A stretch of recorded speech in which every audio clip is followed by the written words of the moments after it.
take exit number 11 or exit number 10 on the M1 unless they're going to Luton Airport and trying to get away from the country and the town.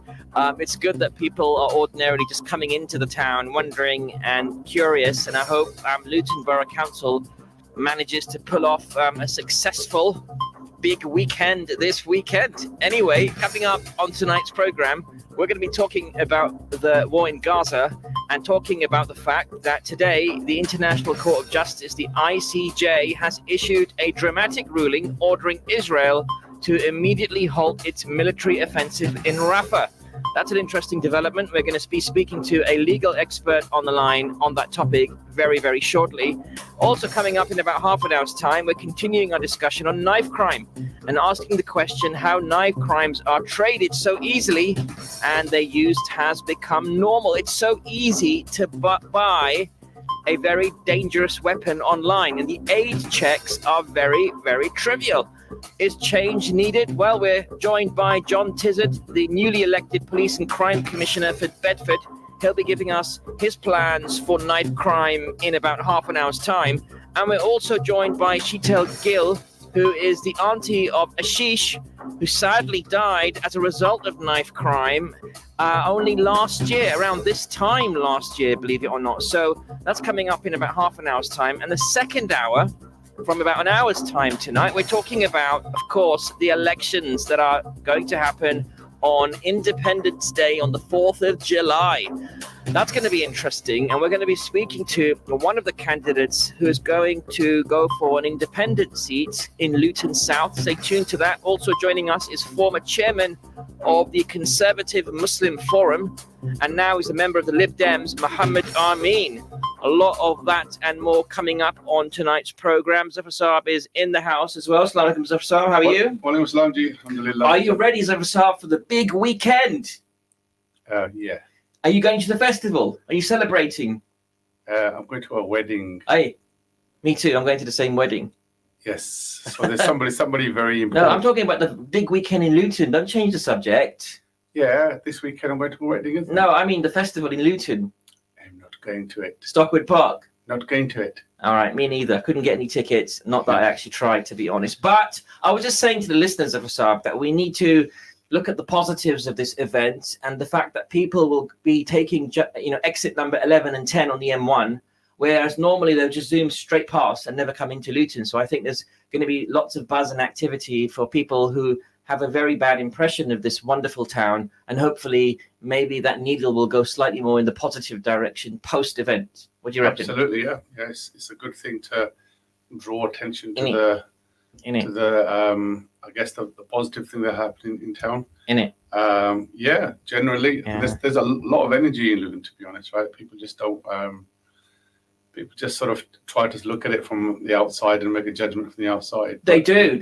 And you know what? The press doesn't help when they cover just rubbish stories about something, right? I'm encouraging everyone to ignore the press, right? Because the press, the media have been should they ignore Inspire FM as well? Except Inspire FM.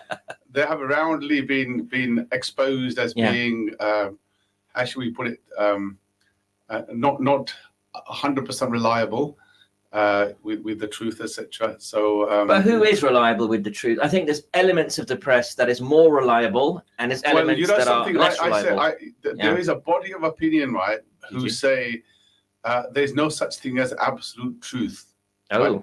There is a body of opinion out there, and it's a very powerful body of opinion, right? And they say basically that truth is what you can get away with. The question is, which part of the body is it? And I'll leave that to your imagination. That body of opinion. No comments on that. But anyway, on to a serious topic, because some news has developed today, and I was watching this ruling live, actually glued to my TV screen this afternoon in the UK. And that is the UN's top court, the International Court of Justice, has issued a dramatic ruling ordering Israel to immediately halt its military offensive in Rafah. And I'm delighted to be joined on the program tonight, beaming out to the good people of the UK. We've got Myra Nasir, who's a legal officer at the International Center of Justice for Palestinians. She's on the line right now. Good evening, Myra. How are you? Good evening. I'm doing well. Thank you so much for having me on the show. Thanks for joining us. And we've also got Bill van Esveld, who began working on children's rights in the Middle East and North Africa in 2015. And for the past 6 years, he's been focused particularly on Israel, the West Bank, and Gaza.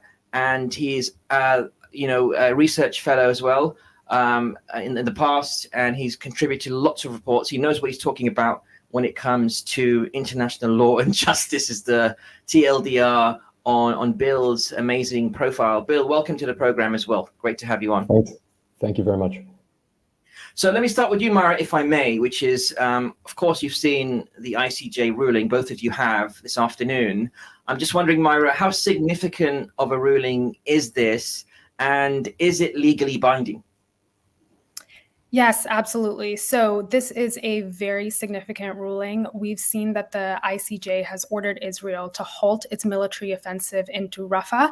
It's also said that Israel must allow for investigations in Gaza. They need to preserve evidence as well as allow for the flow of humanitarian aid. And what that means is making sure that the border crossings into Rafah are open, because as it currently stands, there's aid on the other side of the border that is rotting, not being allowed to come in. So this is some of the strongest language that we've seen from the court so far. The case has been going on since the beginning of the year when we saw the first set of provisional measures.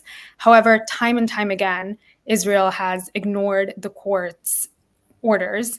And to your question, these are binding. The decisions of the ICJ are binding. And so now, if once again Israel decides to ignore the court's orders from today, it's going to be up to the UN Security Council, of which the UK is a permanent member, whether or not they want to enforce and what action they're going to take to uphold the court's order. That's interesting. And Bill, tell us from your point of view and your analysis on the region over the years, and also what's happening recently in the conflict, how significant is it that the ICJ just ordered the withdrawal of troops from Rafah and not necessarily Gaza? Because a lot of people were expecting them to actually widen the scope to Gaza, but they've actually restricted it to Rafah. What are the implications of that, and could they have gone further? What are your perspectives on that? That's a bit of a difficult one for me to figure out. There's actually multiple different interpretations of that particular piece of language in the provisional measures. But I mean, just to sort of re-emphasize what, is it Mira or Myra? I'm sorry. It's Mira. Thanks, Bill. Mira. Thanks, Mira. Just to reemphasize what Mira was saying, like it is none, even though that's a key question that you just asked, and I don't have a great interpretation of it. I think I'd be speculating. But nonetheless, this is the third provisional order that the World Court has issued, finding that Israel is, plausibly infringing the rights of people not to be subjected to genocide. I mean, it's pretty massive. They've demanded, as Mira said, not only that the Rafah border crossing be opened, but that all the land border crossings be opened. That is kind of a rebuke to the United States floating pier that humanitarians have been saying for, since the plan was cooked up. It's not going to be enough. There's no way that enough aid is going to get in there. You've got to open up all of the land crossings, and they're not open right now. And I mean, Israel has responded to this ruling by renewing airstrikes in Rafah specifically.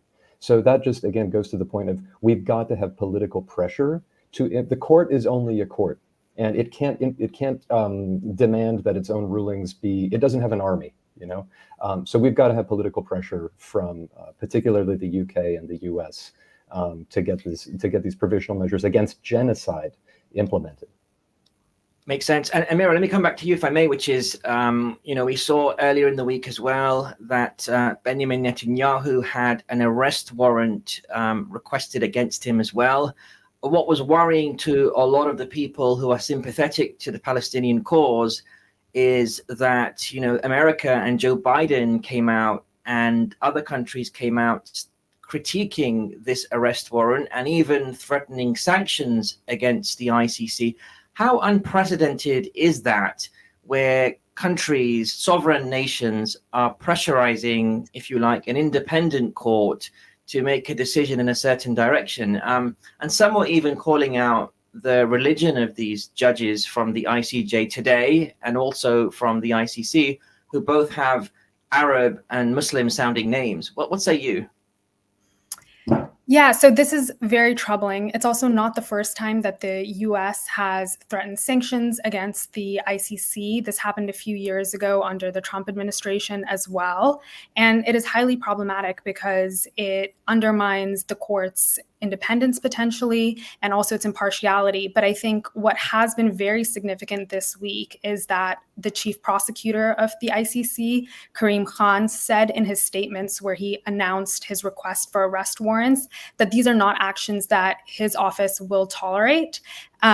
Trying to improperly influence the court is a crime under the Rome Statute, which is the governing document of the International Criminal Court. And Prosecutor Khan has made very clear that any attempts to interfere with his process or the court's process will be met with decisive action. That's really interesting. And Bill, coming back to your expertise on human rights and the rights that are being violated right now, what exactly is going on the ground, to your knowledge, right now to the Palestinian people, and what sort of rights are being violated? We know over the past few months, we've seen all the horrific pictures, not just on the news, but in social media. But when it comes to human rights violations that are occurring right now, what's your understanding, especially when it comes to women and children and living conditions? Is electricity and water still being controlled as it was pre the war? What's your understanding? Yeah, I mean, the full-fledged blockade and siege of the Gaza Strip continues apace. The Israeli government and some of its spokespersons and defenders like to point out, they'll give you the number of trucks that entered, or they'll give you the amount of fuel that entered, but they won't say what the needs were before October 7th, or indeed before 2005, when Israel began to clamp down increasingly on Gaza. I mean, and really tried to de-develop that place intentionally. Just a reminder to your listeners that the United Nations found that by the year 2020, the Gaza Strip would be an unlivable place. Groundwater totally contaminated, lack of electricity, lack of thousands of classrooms for school children, lack of medical equipment, because all of these things were blocked from getting in, and people were blocked increasingly from getting out. So it's not as though Gaza was standing strong on 2 feet before this latest disaster was imposed on it. It's a nightmare. Let me read you something really brief from a declaration of one of the ICJ judges today in today's provisional measures. There are no more words to describe the horrors in Gaza. The words apocalyptic, exceptionally grave, disastrous, and catastrophic has all been used to describe the current situation, and all seem to pale in comparison to what is unfolding before our very eyes. So, I mean, that's okay, but we can talk about specific human rights issues, right? Like, people are starving to death, including children. People are starving to death because, the mothers cannot get enough to eat, so they cannot feed their babies. There were reports of women who were drinking like thimblefuls of water per day because that's all they could get. It's not only lack of food, it's lack of clean water. People have been forced to resort to drinking contaminated water for many months, which is leading to the spread of disease. So people are continuing to die, not only under the bombs, but under these completely preventable, or due to these completely preventable public health catastrophes that are a knock-on impact of the use of starvation of a weapon of war. I mean, I'm sure your listeners are following the situation. We could really go on for hours and list the horrors that people have been suffering through. I think the point now is that it hasn't stopped.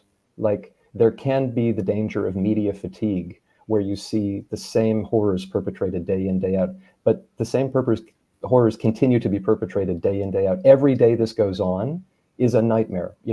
Every time you check a United Nations update, another 150, another 250 people have been killed, the majority women and children. Thank you for that. Let me go back to Mira. And Mira, I mean, there's a stance that the Israeli government would be taking right now, which is, we want to stop the war. We're happy to stop the war. Give us back our hostages, and we will negotiate, and we'll be in a position where we'll have a ceasefire temporarily, and everyone can get some respite. We can let a lot more aid in, etc., etc. What's the common consensus on the Palestinian side, and the legal consensus as well, about that stance from the Israelis, because some are saying they do have a point. They were attacked in a massacre on October the 7th, which some would argue was unprovoked. Others would argue, actually, no, this is from a backdrop of decades of oppression. So whichever side you're on, there is a story to be made there. But nonetheless, the Israelis are saying, we will actually be happy to have a ceasefire. Just give us back our hostages that you have unfairly taken and that Hamas has brutally murdered on October the 7th. What's the stance from the Palestinian people and your understanding of people that are working towards peace on those points? Why can't Hamas, and I know you don't speak for Hamas, but what's the rationale there in terms of Hamas not giving back the hostages? Yeah, thank you. So yes, I do not speak for Hamas, and so I cannot speak to their rationale. But I will say, what happened on October the 7th was horrific. However, under international law, there is no justification for the types of crimes that we are seeing day in and day out on all of our screens, and the crimes that the chief prosecutor, Karim Khan of the ICC, has accused Israeli officials of. These include war crimes and crimes against humanity, some of the most serious crimes in international law. And so no matter what the justification or the reasoning of the Israeli government might be, at the end of the day, they are required to follow international law. They're required to respect and protect civilian life and civilian infrastructure. And what we're seeing again and again over the past 7 months is a complete lack of respect for international law. And when it comes to prosecuting Hamas for its actions, we've seen with the request for arrest warrants earlier this week that the ICC has charged not only 2 senior Israeli officials, but also senior Hamas officials. And I think that really shows that the court is serious about upholding its mandate. It's serious about investigating and prosecuting all allegations of international crimes, and really that the court is going to act without fear or favor here and really prosecute anyone who is in violation of the court's mandate. That's really interesting. Let me go to you, Zawasab. Having heard our experts on the line there, what's your reflection so far? To be honest, I think the ruling is about Rafah is welcome. There's a lot that is actually happening and a lot that might happen there in terms of death and destruction. So hopefully the political pressure, the political temperature around the world is rising, and hopefully that will act as a deterrent. But unfortunately, I think seeing the actions taken recently and also over the past 6 months or so, it looks as though I think Israel will be relying on its friends across the globe, basically, in particular US and Europe, to shield it and its actions. And by and large, I think America is although it's making the right noises in the right direction, is nowhere near in a position to influence the implementation of the ICJ's ruling. So although it's welcome, I think the situation on the ground is unlikely to change dramatically very quickly. There has to be a rise in temperature, political temperature, beyond what we've seen so far in order to have that level of impact on the ground. And that means shift in position in America and the UK, right, and some parts in Europe as well. And that could mean recognition of Palestine. It could mean, from America's point of view, stopping the arms that are going to Israel. Not just the American, but the Indians as well, to stop the Indians from supplying arms to Israel. Until those things happen, until the ceasefire call is actually enforceable, I don't see any situation changing on the ground. Unfortunately, I don't want to be the bearer of bad news, but that's the way things are heading and projecting. But also, I think the prosecutor has been bold, right, in terms of coming out and naming Netanyahu and the defense minister, Mr. Galan. But it's also pointed out to elements of people in Hamas. Although, from my perspective, the level of violence committed over a period of time, I guess, I'm not sure there is a relationship between the two.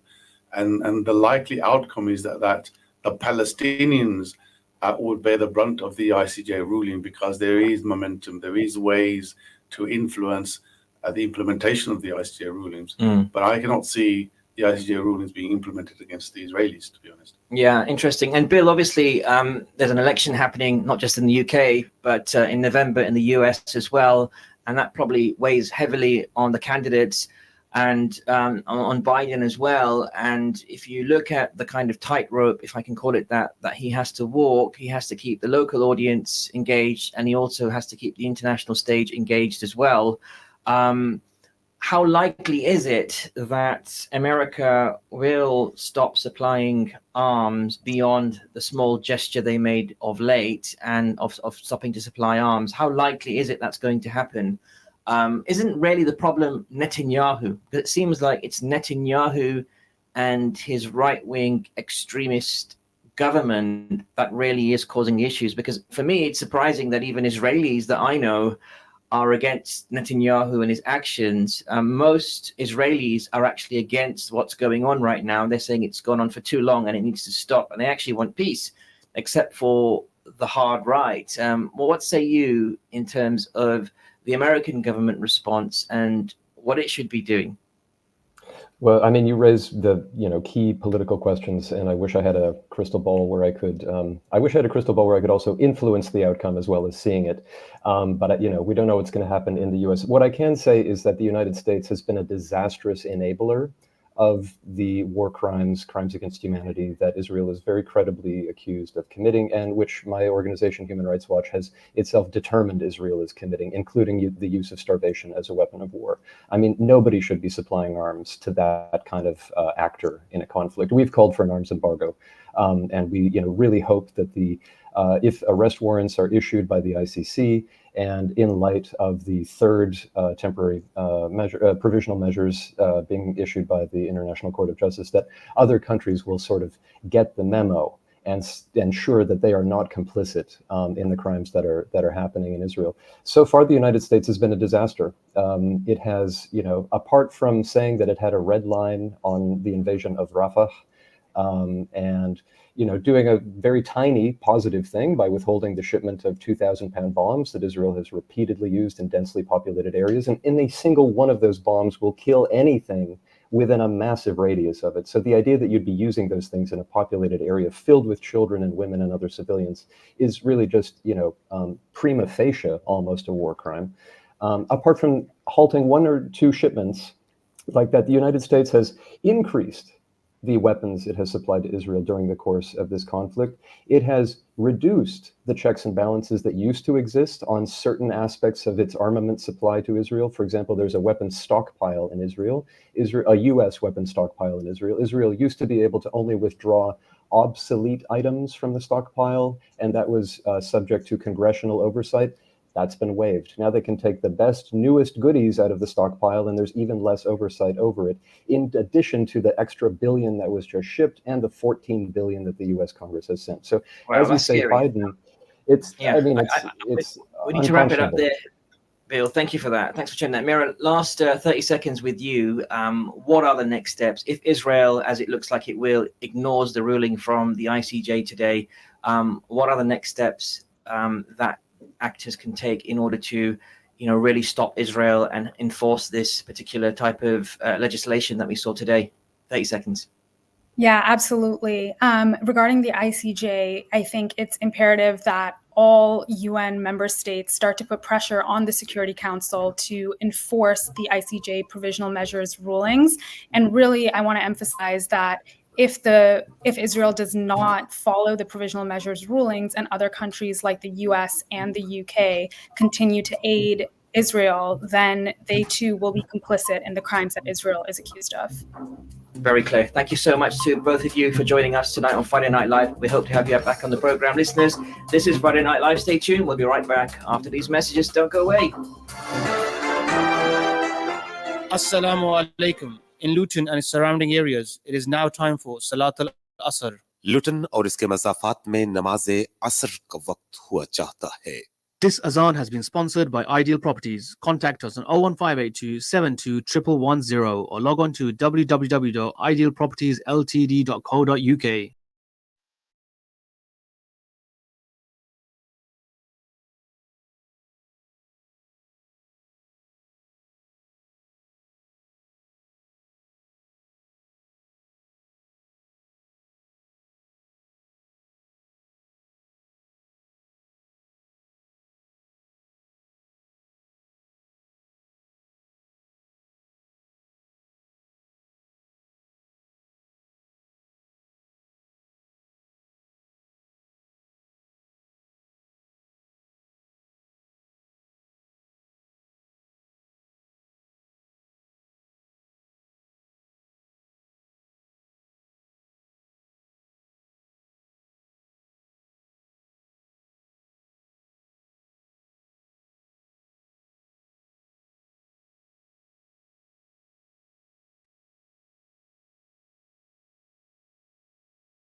حي على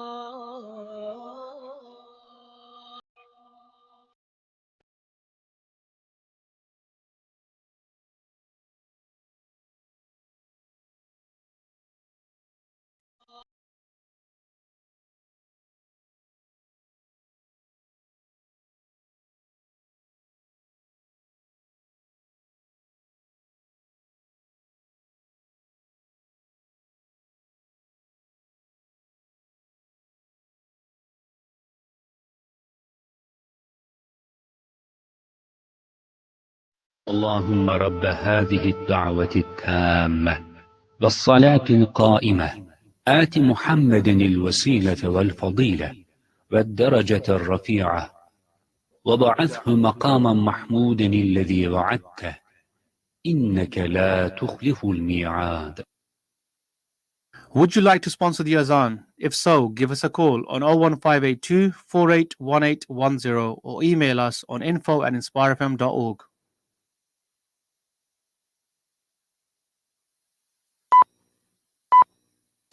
From the studios of Inspire FM, the time is now 6:30.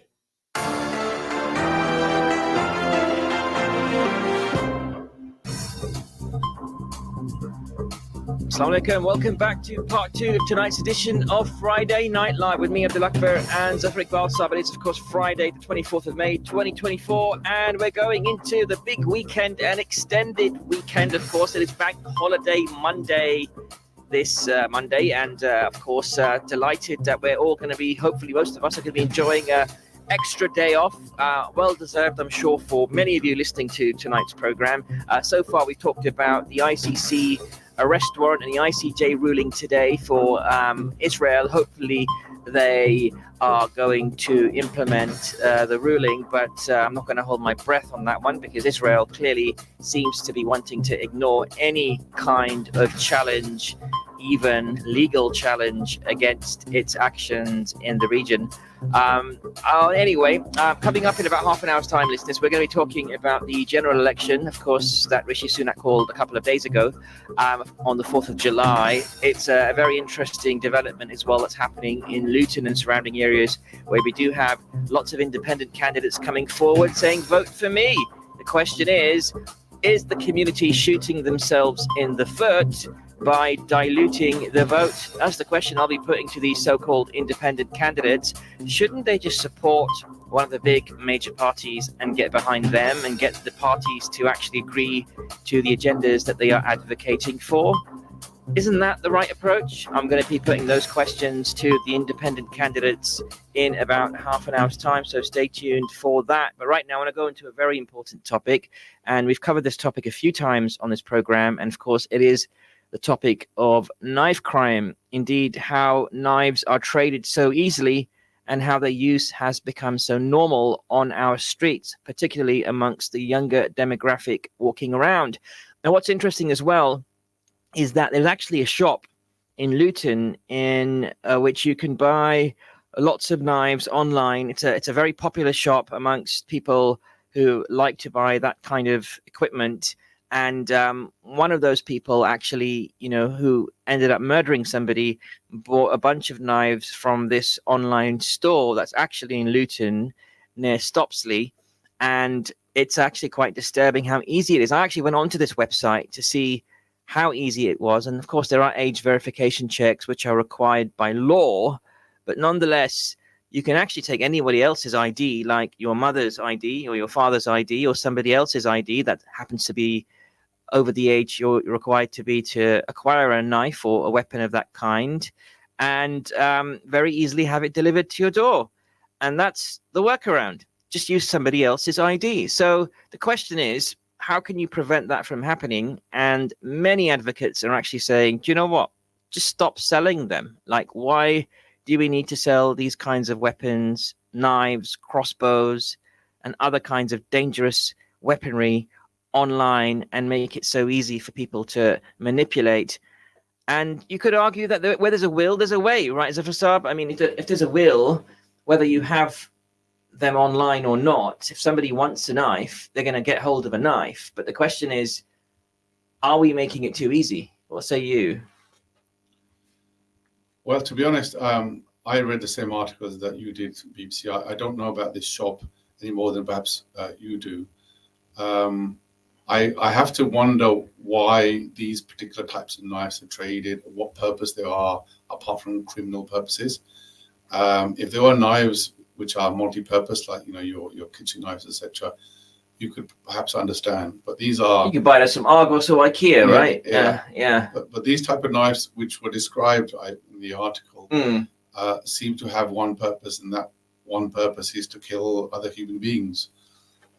So it just, to be honest, beggars belief, right? That they are being sold legally, online.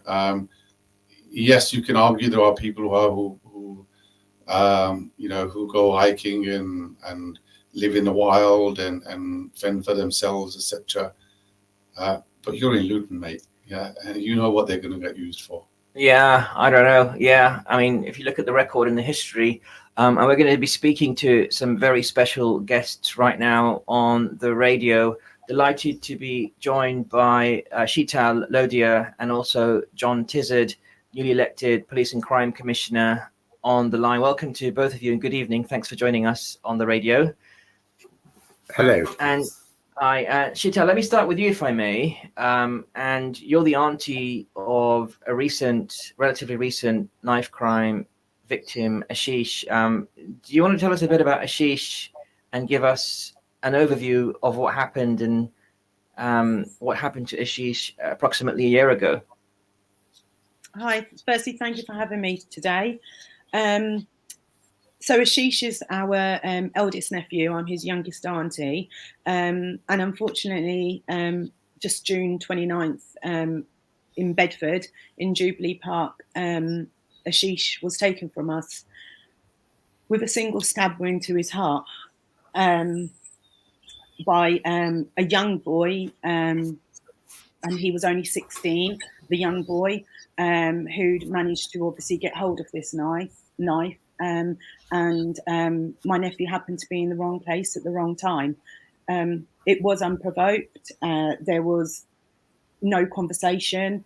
He came along, rode on his bike. My nephew had just asked a group of lads for a Rizla paper, who said they didn't have any. They disappeared, and then along came this young boy on his bike, balaclava on his face, and single stab into my nephew's chest, to his heart. Really sorry to hear that. Really sorry to hear that. It's very disturbing to hear how close to home this stuff is happening in Bedfordshire. And Sheetal, what you did is do something about it with the family. And there's a hashtag, just drop it. Tell us a bit more about that and what you're doing in response to this horrific murder of your nephew. Just Drop It is a campaign that's actually set up by Bedfordshire Police, and it's part of knife awareness and prevention. So it's aiming at trying to get children or any adults, anyone who do carry knives, to drop their knives. Even if we can reach out to one person, it's hopefully one person less than there was yesterday carrying a knife. What we've been doing as a family is raising that awareness, and also particularly in our South Asian communities as well. And we've been working very closely with Bedfordshire Police, creating these documentaries, creating little, 1-2 minute clips, just to raise awareness. And also, I think the thing that gets forgotten a lot is the ripple effect knife crime has. So it's the effect it has on the people that are left behind. And that's both sides as well. So, the victim as well, as the perpetrator. So that's mainly the work we've been doing. And a lot of that work has been carried out over the last week as part of the Operation Skepta that's been running, where we had various documentaries running across all the media platforms for Bedfordshire Police.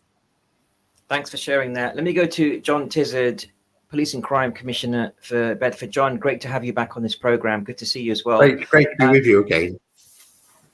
Thanks. John, what's your reactions to what you've just heard from Sheetal, the auntie of Ashish, who was brutally murdered by a knife attack just under a year ago.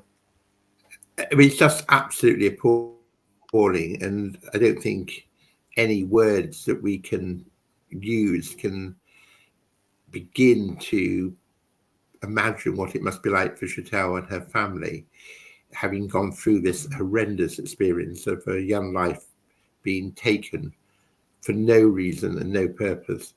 Knife crime is one of the most heinous crimes, and tragically, it's endemic across not only Bedfordshire but beyond. And we really do need to tackle it with everything available to us. And your earlier comments, how can it be in 2024 that we go online or even sometimes into shops and buy what are clearly weapons designed to kill and to maim? They're not designed for work in the kitchen or anything of that kind. And why is it that Parliament and government have failed to legislate to outlaw such activities? I very much hope that, after the general election, the new government will take this up and take appropriate action. But that alone is not enough. So we've, Chantal referred to Operation Spectre, absolutely important. Over that period, Bedfordshire Police put up 11 weapon bins across the county. And I hope it will shock you when I give you the number of weapons that were disposed. If it doesn't, I think it should shock all of us. 2,223 in that week. That is just appalling. And those are the ones that were given up. And one just fears of the number that were not given up and the ones that have been acquired. This has to be a big priority for the police. It has to be a priority for government. It also has to be a priority for retailers and others, but actually for the whole community. And we've got to get the message across very clearly. If you carry a knife, you're at greater risk than if you do not. And there is no basis for carrying a knife to feel you're safer. And indeed, if you are caught with a knife which is clearly for unlawful and criminal proceedings, you're going to get a pretty tough custodial sentence, whatever your age.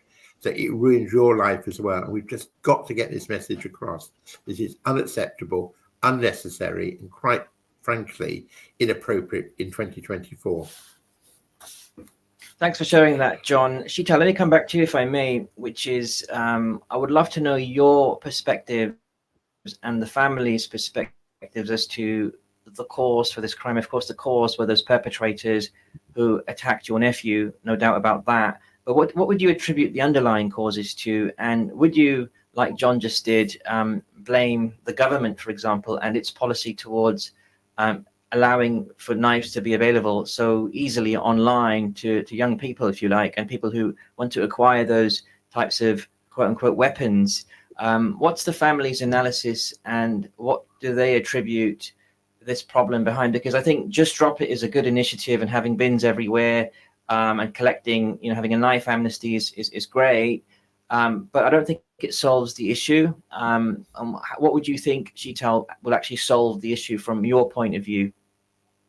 I think here, it's a matter of looking at the root cause. And I think what you were saying at the beginning, when you were doing your introductions and talking about the shop in Luton where, people are able to go and purchase these knives using somebody else's ID.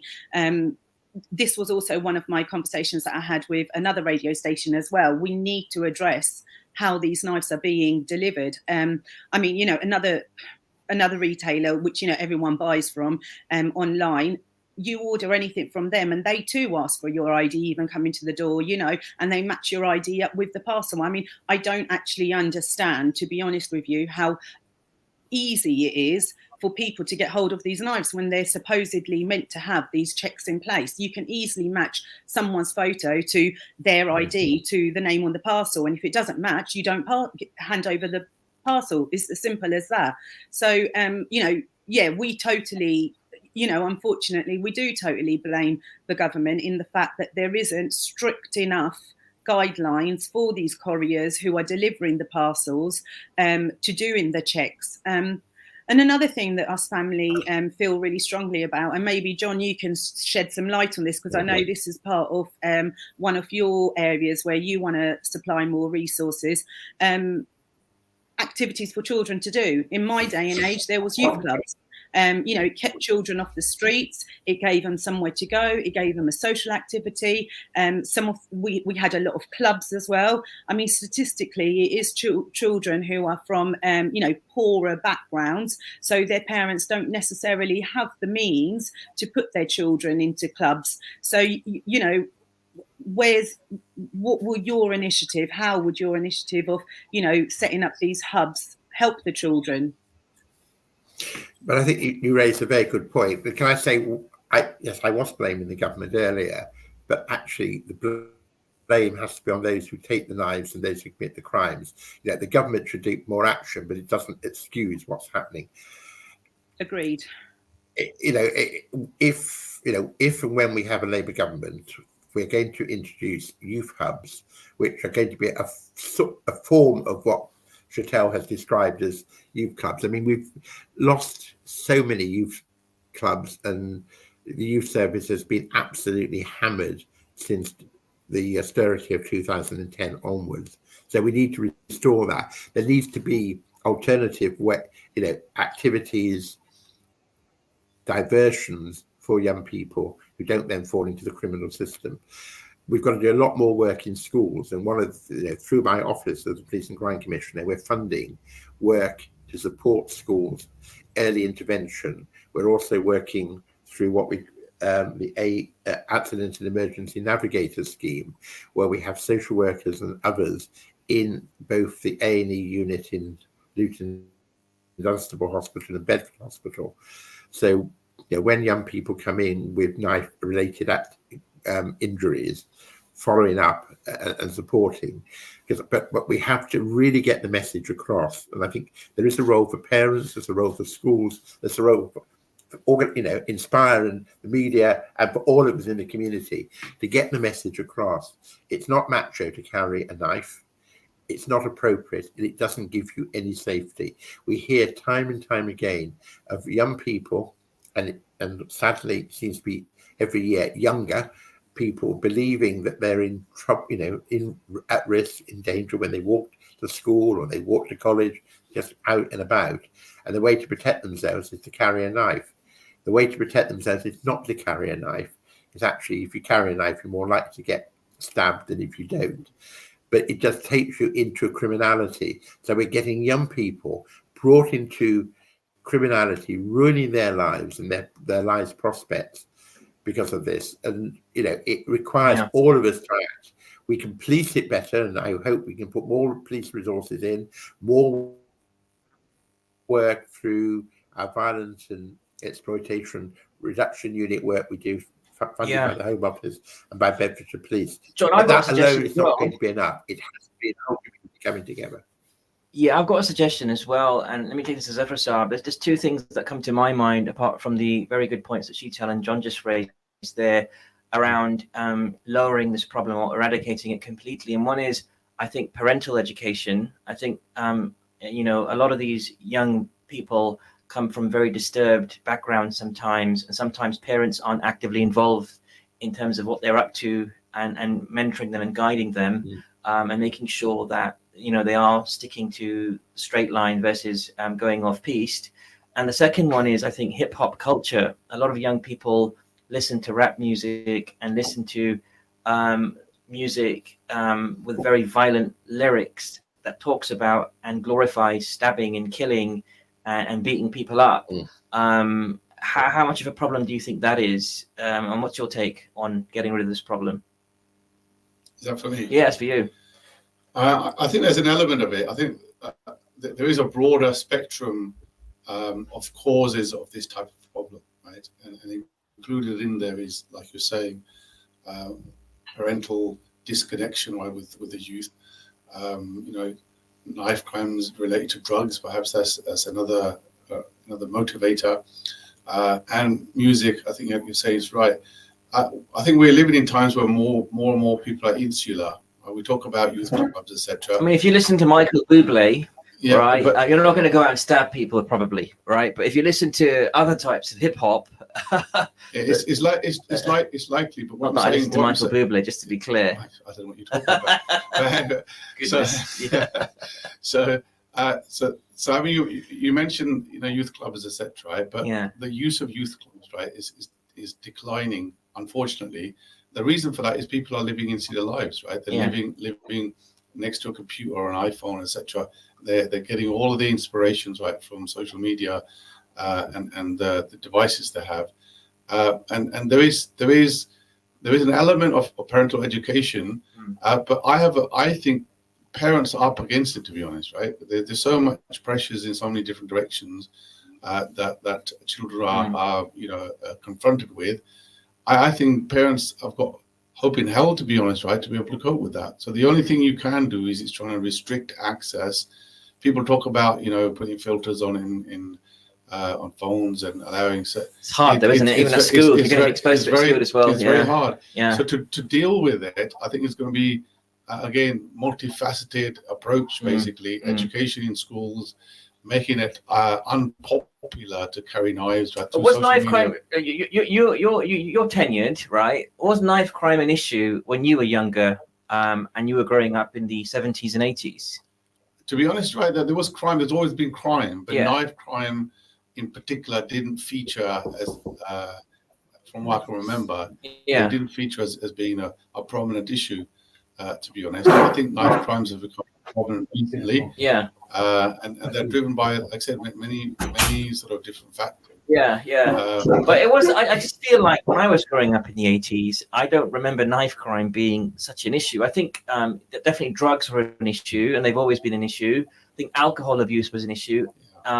But I don't remember us talking a lot about stabbings and things along those lines. I think it's because of availability as well, isn't it? But knives weren't restricted previously. But you couldn't buy them as easily. I think you could. There were. But you can go online. There's no internet, right? You have to go to a shop. There were army surplus shops, right? That you could go to. Yeah, that's true. They had them. But you couldn't get them online from your bedroom. Is what the point I'm trying to make. Right now, a teenager can go online, like as I mentioned, and use his or her mum's ID and acquire these weapons straight from the bedroom.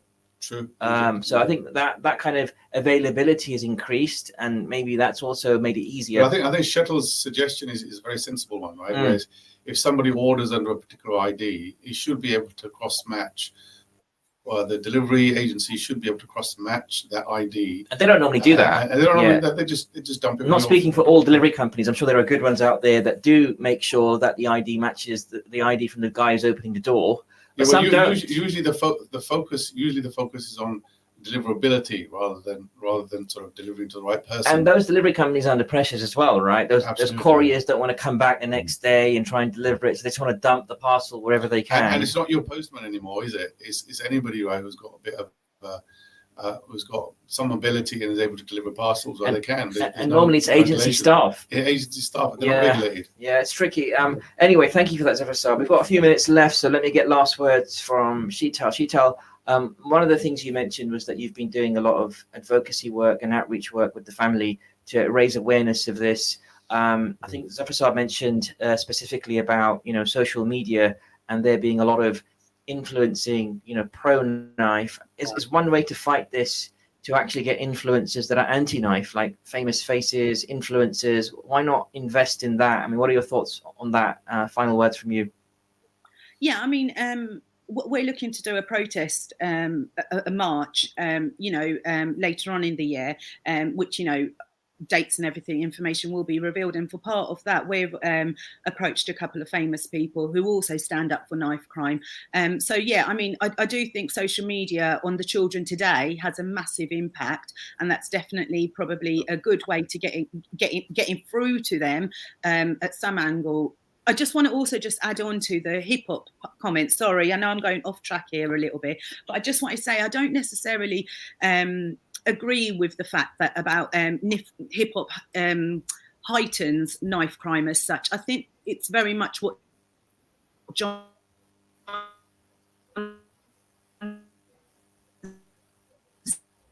said. Breaking up there, Sheetal, slightly. Hope we can hear you, get you back. Sheetal, can you hear us? I think we lost Sheetal slightly. Oh, let's try to get her back. She's making a good point about not agreeing with the hip hop point. Let's try to get her back. Sheetal, can you hear us? Hi. Oh, that's a shame. Yeah, no worries. John, let's get some final words from you before we try to get Sheetal back on the line if we can within time. So, John, back to you, sir. I'm sure it'd be a good idea to get, I think it'd be a really good idea to get, online delivery, getting, making sure they're delivering to the right person.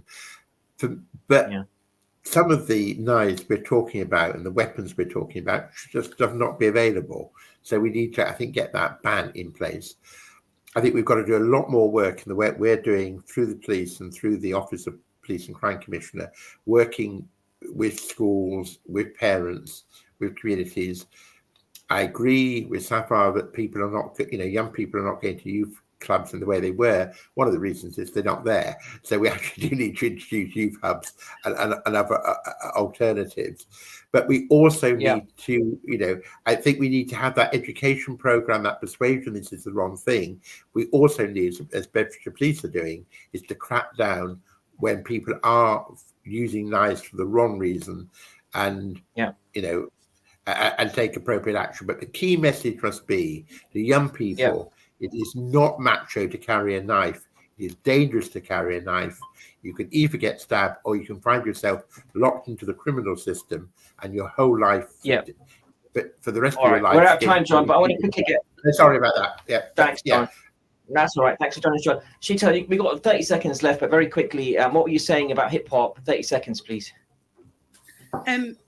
It takes a village to raise a child, and I think it's not just the hip hop. There's games out there, video games that aren't good for children. I think we just need to all collab together and work together educationally, socially, in every aspect whatsoever. But the one key message I really want to say is, children, if anyone is listening, parents, please get your child to drop that knife. It is not worth their life, and it's not worth the life of anything else. Thank you for that. Sheetal Lodhi, John Tizard, thanks for joining us. Listeners, this is Friday Night Live. We'll be right back after these messages. Don't go away. Stay tuned.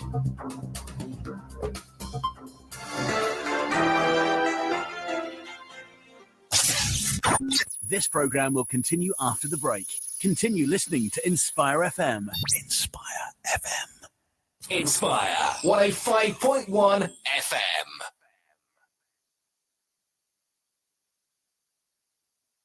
Enjoy quality and tasty 100% authentic halal Chinese and Thai food from Gao Express. Brought to you by the team behind Tops Pizza in Luton. Choose from all your delicious Chinese and Thai favourites. Then order for delivery or collection from Gao Express in Wellington Street, Luton, Marketplace, Stevenage, and now also on Nightingale Road in Hitchin. Open daily midday till late. Find the number or order online at Gao, that's GAO, express.co.uk, or like Gao Express on Facebook.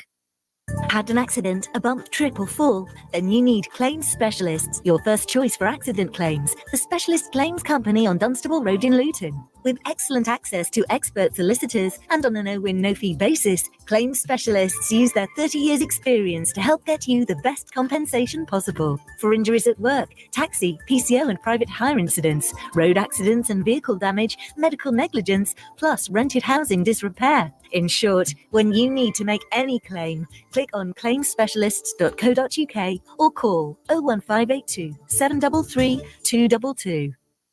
Remember to make time for Allah every day. You are listening to Inspire FM.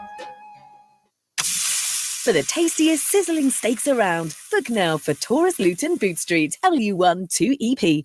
And not just for the best grass-fed and dry-hung aged halal steaks, as Taurus Luton also serve amazing chicken dishes, burgers, sumptuous sides, salads and vegetarian options, with mouth-watering mocktails too. All this and with excellent service. View the menu, book your table or even party or celebration event at taurusluton.co.uk or call 01582 750 213. لبيك اللهم لبيك Preparing for Hajj with Inspire FM. When booking a Hajj ticket, ensure that you book with an agency authorized by Saudi Arabia's Ministry of Hajj and Umrah. This is to protect yourself against fraud and untrusted organizations. For further protection, pay with a credit card instead of a debit card or bank transfer. Get as many details as you can about the Hajj package, such as the hotel, meals, and transportation.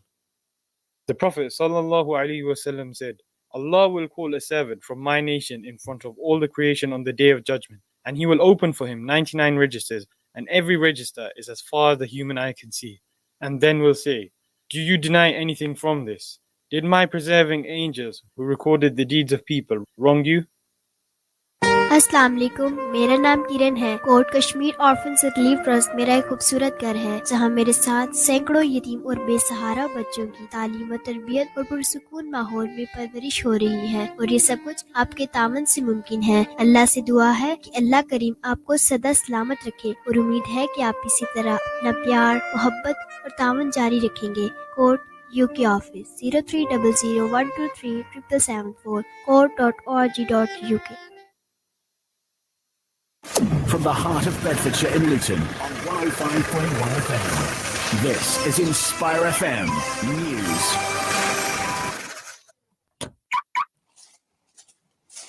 Just because you've left your car, it doesn't mean you have to switch off. Keep listening to Inspire FM online or click on your smart TV. Either way, you can stay connected to Luton's best radio station all day and all night. This is Inspire FM.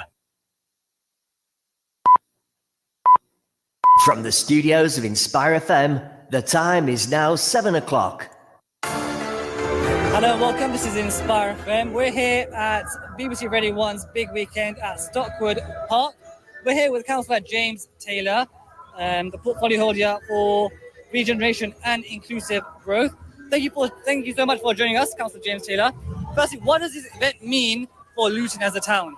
I mean, this event is absolutely stellar for Luton. We've got over 100,000 people coming in over the weekend, experiencing what the town's like, having an absolutely fantastic time, seeing some of the world's biggest bands coming here and experiencing our young, vibrant, dynamic town. And there's absolutely, enormous potential for economic impact. I think at the last one in Dundee, they had 3.7 million of economic impact. We're hoping to see something similar here. But also the vibe around the town has been absolutely fantastic. People feeling really positive about Luton, talking about us in a great way. And how will that economic boost that you just mentioned impact, and what does that mean for the Luton residents? So Luton residents, I mean, you just have to talk to any of the hotel owners or pub owners around the town today. They've all been super excited building up to this event. They're going to see everyone having a great time, but it's also really good for the spirit of the town as well, showing us off as a town, showing that we can hold these national scale events. The football club's had an absolutely fantastic season, and this just comes in at the end to top it off. As a huge event with over 100,000 attendees, it will no doubt adversely affect the local residents in the area. How is the council working towards minimising the disruption for local residents? So we've always been upfront about this. We've told them that we can't bring 100,000 people through the town without there being some disruption. I think most people have understood that. Most people are very positive about the event. They want to see people have a good time, understand, maybe just for a few days, I think it might be a little more difficult, but we've done what we can. We've put exclusion zones in place to make sure that people can't come and park all over the estates. There's people manning them. We've got control rooms in place. If there are any specific issues, they can radio in and people help sort out whatever specific issues they've got. And residents are concerned about anything, what should they do? If residents are concerned, there is a dedicated residents hotline. If you want to go on the council website, it'll be up there. But also there's all the barriers are manned. So you just talk to one of the barriers, they'll be able to radio into the control room and do what they can to help them out. Thank you so much, Councillor James, here for joining us here at Inspire FM. Thank you. Enjoy your time.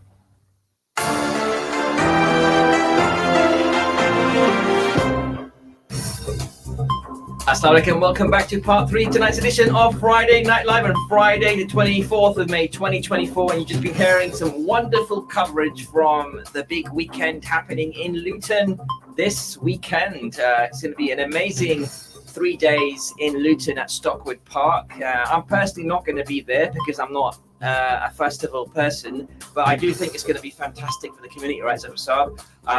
Luton generally gets a very negative vibe from the media, and I think the fact that people are going to be coming into Luton that may not ordinarily come, because unless you normally only come into Luton, at least people tell me, for the airport, and that's on the outskirts where you never drive into town or drive around the parks and see what wonderful things it has to offer.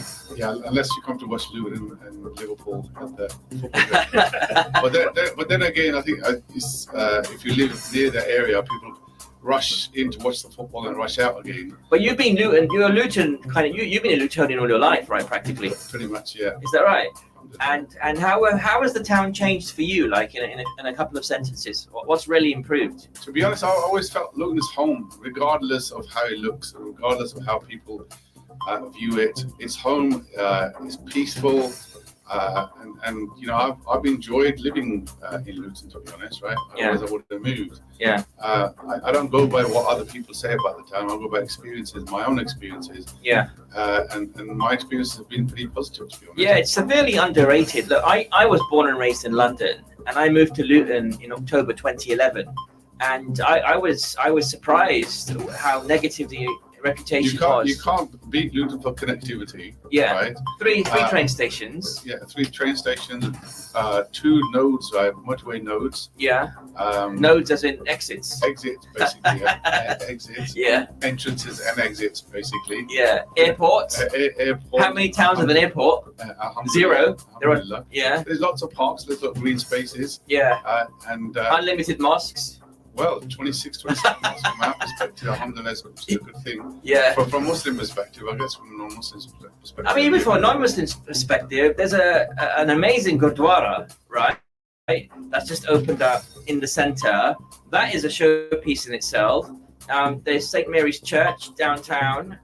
You know, I think there's lots of opportunity for people of all faiths and none. You know, life is what you make of it, right? It's not what you expect others to make it for you. Innit? Yeah. At the end of the day, so regardless of where you are, your patch is where you feel comfortable. Absolutely. Well, talking about your patch is where you feel comfortable, I want to go on to the elections now, because as we know, the Prime Minister Rishi Sunak announced the elections now in 6 weeks' time on the 4th of July.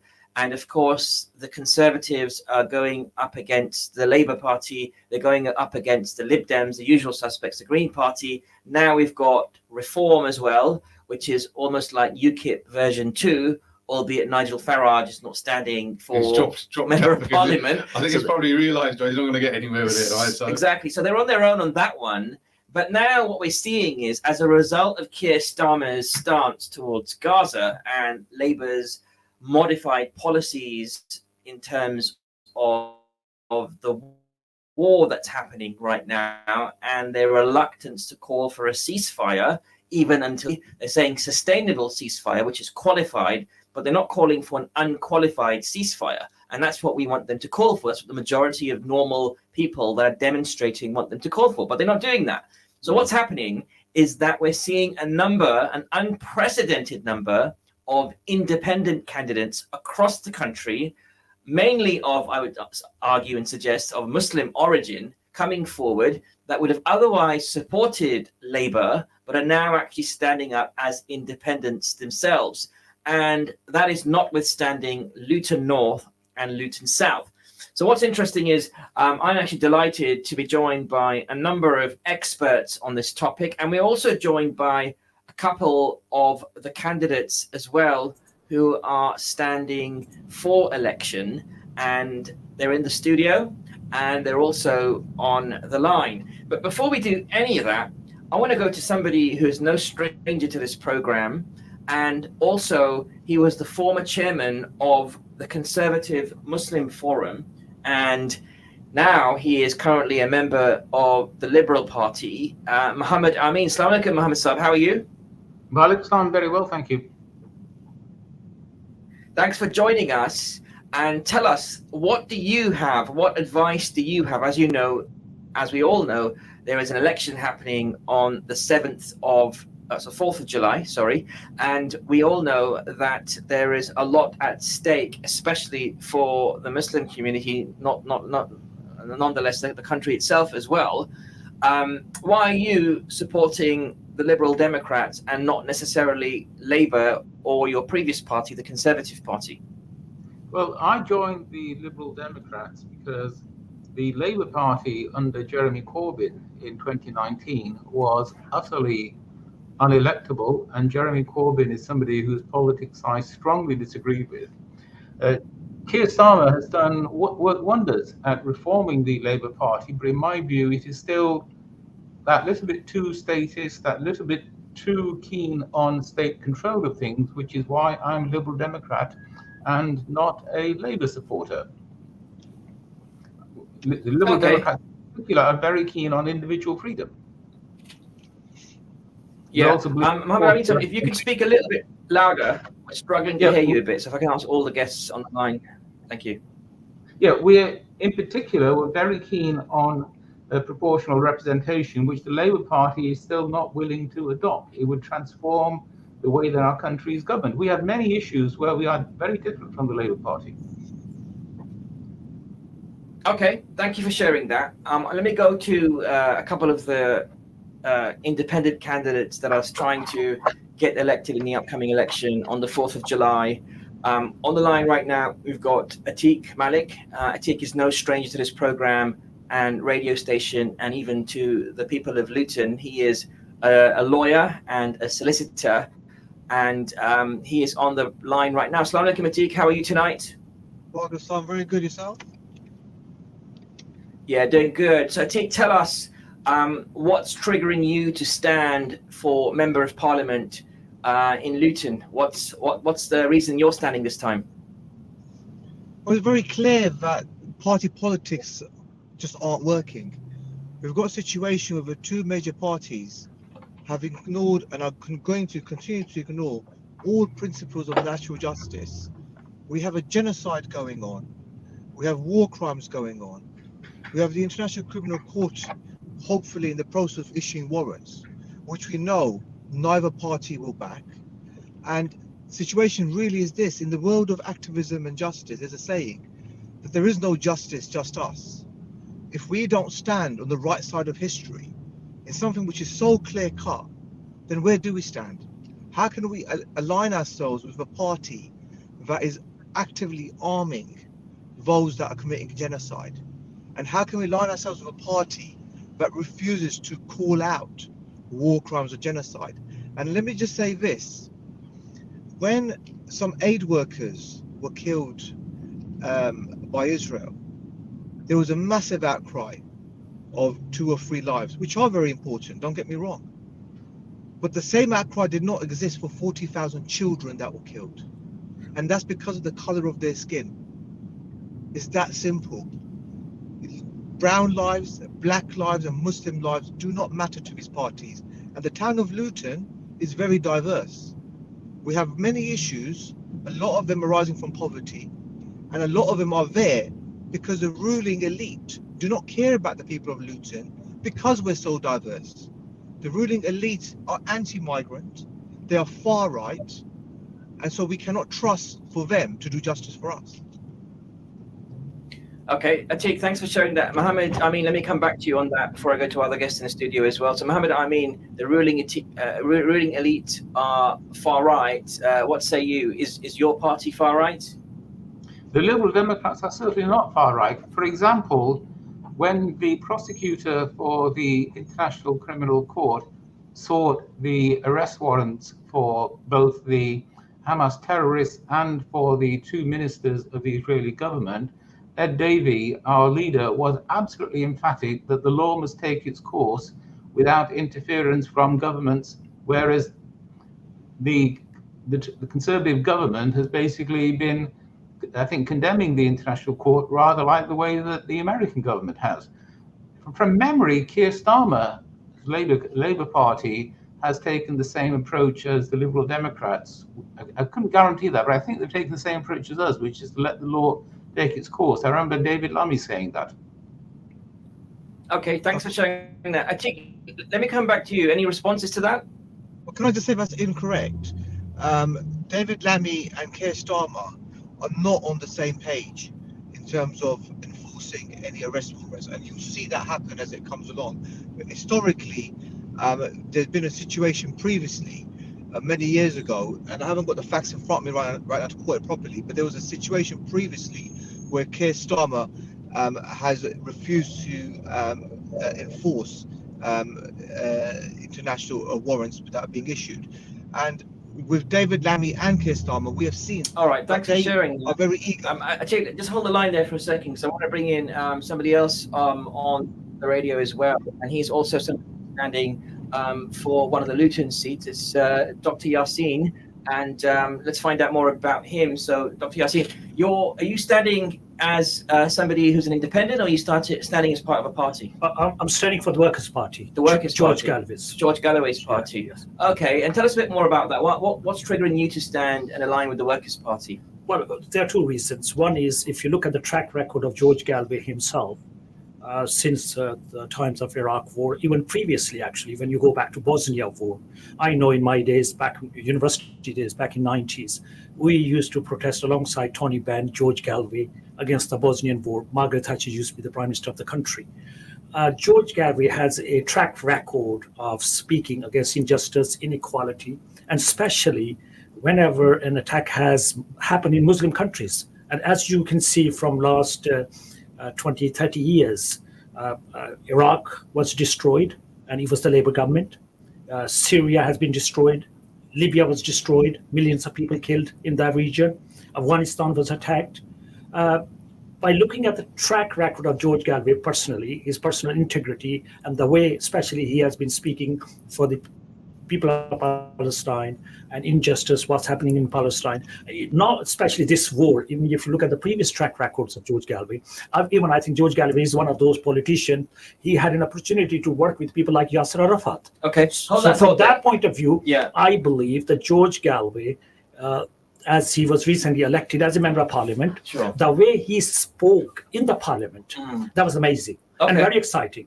One reason, you can see one person standing at the back of the parliament, at least he can say what he believes in.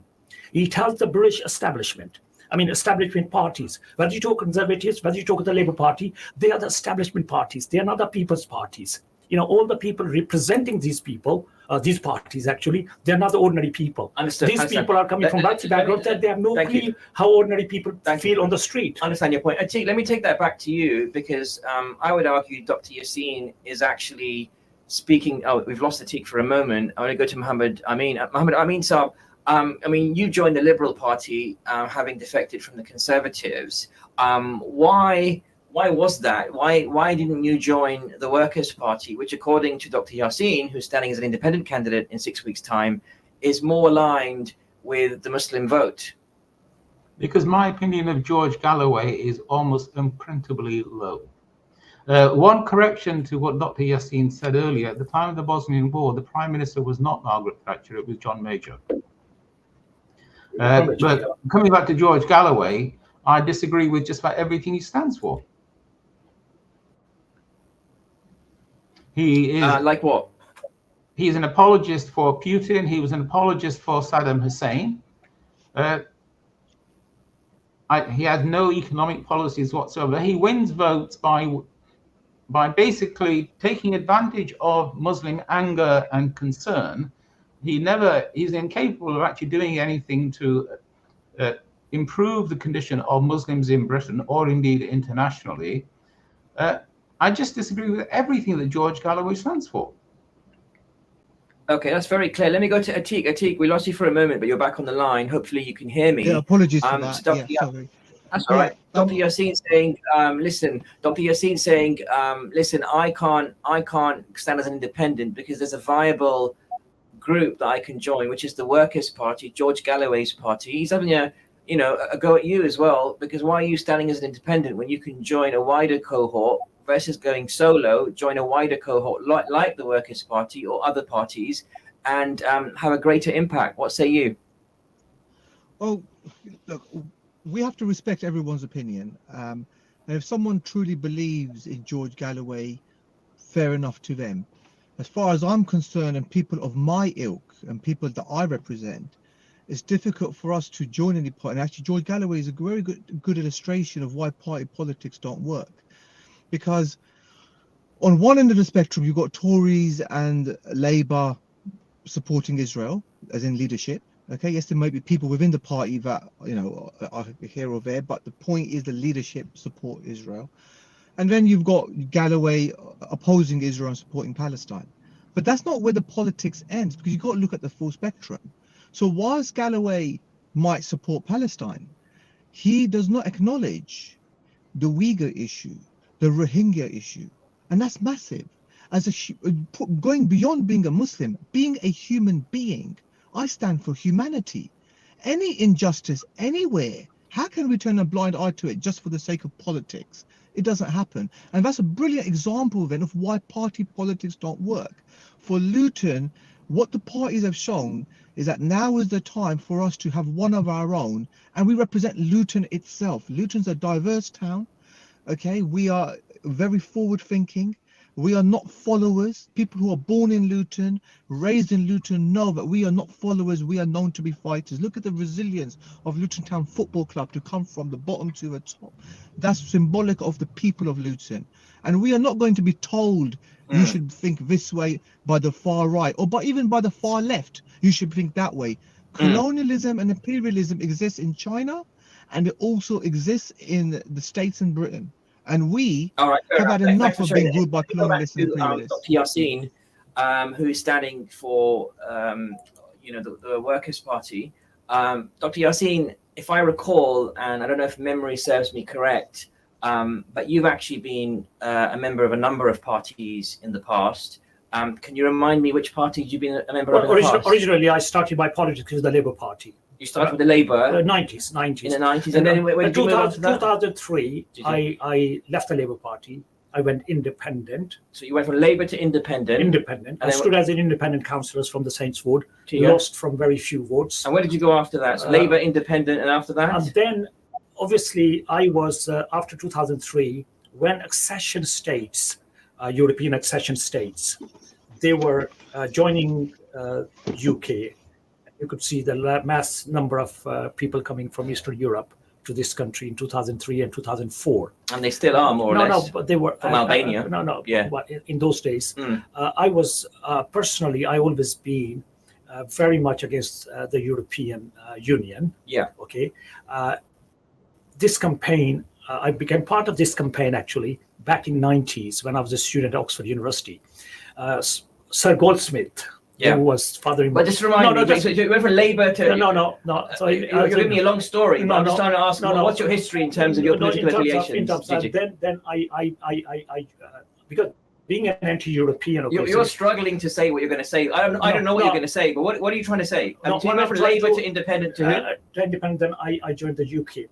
I stood in 2015. So you joined UKIP, and just remind me, that's Nigel Farage's former party that called for Brexit. Is that correct? Brexit, yes. Right. So you joined. You were a Labour Party member. Yeah. I just want to get the chronology correct. Sure. I don't want to misrepresent you. So you joined Labour, then you went from independent, and then as you just struggled to say, and you finally said it, you joined UKIP, and then after UKIP, you left UKIP. No, UKIP was dissolved locally, and most of the party members actually. So what happened to you after UKIP? After UKIP, we were in the Conservative Party. So you went to UKIP to Conservative. So I'm sorry, I'm laughing because it's quite funny. No, it's not funny. It's but you went from left to right. Far right. No, far right. Then the Conservative Party policies actually. Okay. When I became a member of the Conservative Party, I sat with the Conservative people, Yeah. and I realized, my God, I could not go back to the Labour Party. For two reasons. One, the Iraq War was still in my head. Yeah. Afghanistan War. Libyan war in Syria, which was caused by the Labour Party, and I could never think of joining the Labour Party. They're all guilty, to be honest. But anyway, so you went from Labour, Independent, UKIP, Conservative, and where are you today? And then you went to where you are today. I resigned from the Conservative Party after a couple of months, and I joined the Workers' Party. You've done your rounds, right, Dr. Yassin? Yes. So here's the thing going through my mind, and I say this with the utmost of respect. Some will say credit to you that you've gone to all the parties and experienced them. You could argue that, but some would be very confused in terms of what is this man doing? No, there should not be any confusion. Why not? Because you went from Labour to UKIP, man. When you are a political worker and you have a mission in your mind and you believe in something and you should fight for it. When I was fighting in UKIP, I was fighting for what? Within the UKIP, there was only one person there with the name Muhammad Yassin Rahman. That was my name. Yeah. Okay. When I used to stand up and speak within the party, there were many racists, right? They hated me by But what name. about Nigel Farage? No. I mean, a lot of people attribute a lot of the problems the Muslim community have, the racism, the Islamophobia, emanating from that man, and you were part of the party from that man, brother. Look, I mean, if you look at Jack Straw, he was the foreign Forget minister. about Jack Straw. What he said. But you were a member of the UKIP party. No. You supported Nigel Farage. No, I didn't support the Nigel Farage. Oh, come on. You can't be a member. You can't be a member of a party and not support the leader. There was no chief whip. No, there was no chief whip within the UKIP party.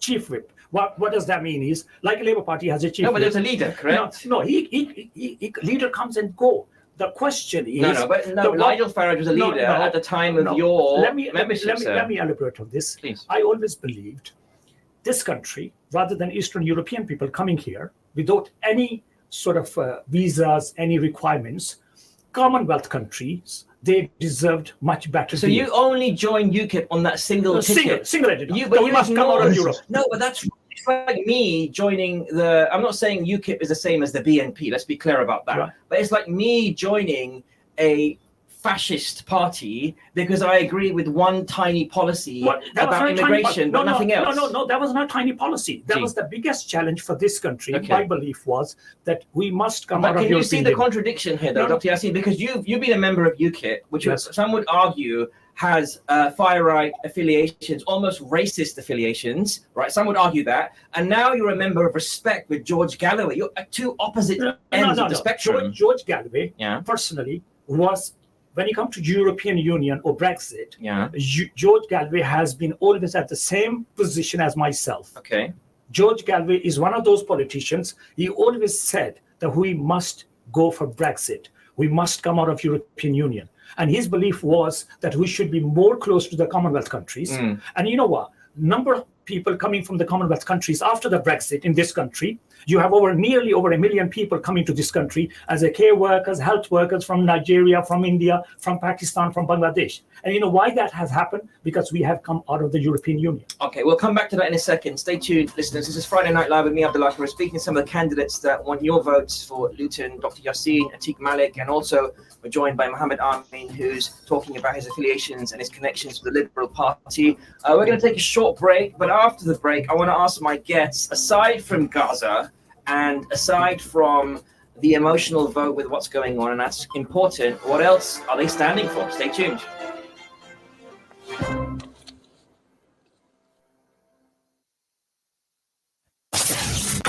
This program will continue after the break. Continue listening to Inspire FM. Inspire FM. Inspire 105.1 FM. A large and elegant wedding and events venue in the heart of Luton. Catering for up to 1,200 guests with a 5-star food hygiene rating, plenty of parking, bridal suite, family rooms and prayer facilities. Crescent Hall's the perfect venue for your wedding, events, parties and conferences. We have some great offers for summer. Contact us to find out more. Call 01582 723386. Email bookings@crescenthall.co.uk or search for us online and social media. Crescent Hall Luton. Conditions apply. Landlords, let us take away the hassle of letting your property. Our comprehensive services include tenant vetting, rent collection and service charges, maintenance and repairs. Ideal Properties has 2 branches and have been established over 20 years and have gained a wealth of knowledge and experience. If you are thinking of selling or letting your property, then speak to a member of our knowledgeable team about a free, no-obligation market appraisal. We can also offer guaranteed rental income. Contact us on either Luton 721110 or 696050. Ideal Properties. Service with a smile, whatever your needs. لبيك اللهم لبيك. Preparing for Hajj with Inspire FM. For those wishing to travel with elderly family members, ensure that a fit adult is with them at all times. This is to help carry any belongings or essentials they may have. For those wishing to travel with kids and young, parents could consider purchasing trackers which can be placed with their child. This will help locate them should they get lost. AK Windows South Limited, manufacturers and installers of high-quality UPVC windows and doors, bifold doors, composite doors, conservatories, porches, skypods, fascias, guttering, and much, much more. We specialize in double glazing and triple glazing using the best German profile. If you want quality at affordable prices, AK Windows is the place to go. If your house needs a facelift, you know who to trust. For a free quote, call AK Windows today on 01582 483 777 or visit us at Unit 10E, Britannia Estate, Leagrave Road, Luton. Gems and jewels. Wise sayings, interesting events, and moral lessons from Islamic history. The good life is achieved through the performance of good deeds. Whoever wants the good life, sufficient provision, peace of mind, health, etc., should strive to do good deeds, performing them only for Allah. It doesn't take much to bring some difference. You give some change, which makes a change. Because nothing gets mileage like a charity. Just a little change turns into a chain. And before we know it, the results are massive. So give a little to make a big difference. For donations, call now. UKIM 0207 387 2157. इस्लामी नुक्ता निगाह से इल्मी और फिक्री मौज़ूआत का जायजा, इस्लाम की इंसानियत साज़ तालीमात का ख्याल अफरोज़ तज़किरा, रवादारी और बक़ाए बामी क़ज़ामिन, फ़िक्र व नज़र की तत्हीर और अख़लाक़ी बालीदगी पर मबनी मौज़ूआत पर तहक़ीक़ी गुफ्तगू, वक्त, हालात और माहौल के तक़ाज़ों के मुताबिक समाजी इस्लाह क़ज़ामिन। सुनते रहिए और सवालात पूछिए इंस्पायर FM पर प्रोग्राम सदाए तकदीर हर बुध दिन 11 बजे प्रोफेसर मसूद अख्तर अज़ारी के साथ। From the studios of Inspire FM, the time is now 7:30.